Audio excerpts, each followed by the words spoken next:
Hiring out the refinishing of teak furniture can be a costly project. In this episode of Thrift by Design, I'm going to demystify the entire teak refinishing project so that you can save yourself a ton of money by doing it yourself. Stay tuned.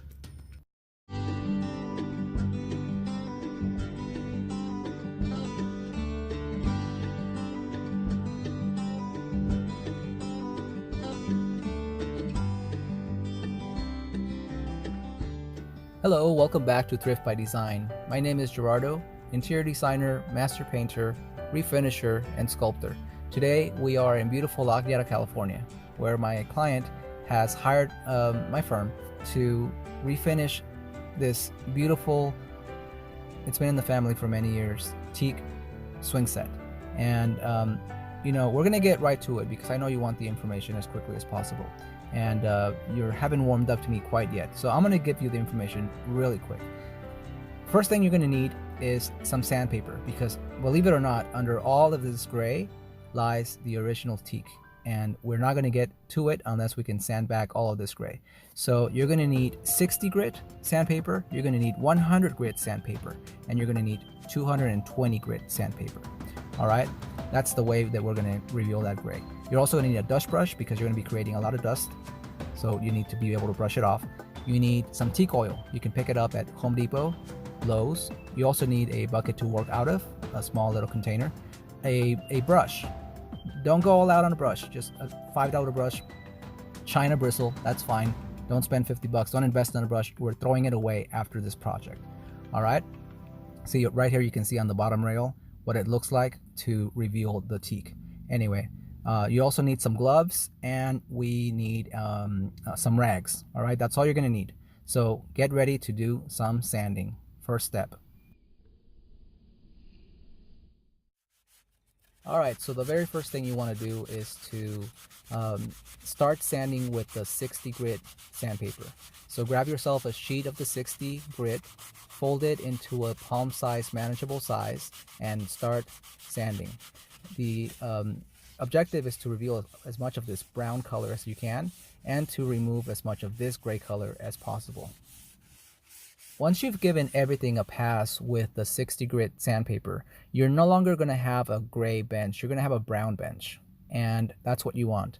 Go ahead and graduate to the 100 grit sandpaper and give everything another run with that.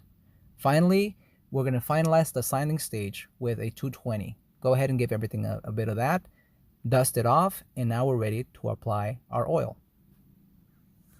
Johnny here is applying our teak oil, and what you want to do is grab yourself your container, pour some of the oil into it, dip your brush, and very liberally apply a coat of the teak oil on every surface of this bench, including the undersides and spots that you're not going to see. Do this very heavily. Don't be afraid of using too much, because you're not painting this stuff, you're protecting it. So go ahead and have fun.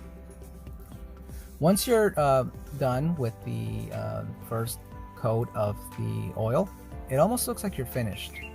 We're not quite finished yet, unfortunately, but look how beautiful it looks already. Isn't that wonderful? Let's check out the back side. It's awesome. Let this sit for 2 hours, and then we'll do our next step. For our final step with the oil, we're going to apply it a lot lighter. This second coat goes on very smoothly, not as heavily, and it's a coat that evens out the spots that were sucked, where the bench sucked in a lot of the oil. And now we're gonna just even it all out. Apply the second coat on everything, not just on the spots that look like they need it. Take it everywhere. Here is what you do after the second coat.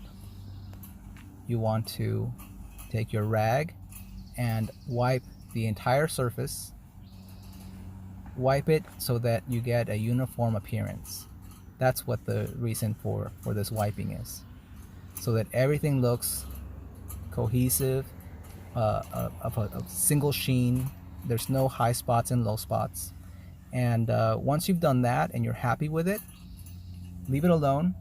You can't sit on it yet. let's check out our finished project. It's been an hour and a half, but we're gonna actually wait overnight. We're just gonna check it out for now. That's what it looks like, folks. Let it dry overnight before you sit on it, because you don't want any oil that might not quite be soaked in yet getting on your clothes. So that's all there is to it. It's really fun. It is time consuming, but it's very rewarding, and you have saved yourself quite a bit of money. You've given your furniture some new life, and you're prolonging the life of it. You'll be able to enjoy it for many more years. And look at this. We saw these while we were working on the bench, these little side seats that we also decided to do so that we had a complete set. And there you have it, folks. See you next time. I hope this information was useful, and thank you very, very much for tuning in. Bye-bye.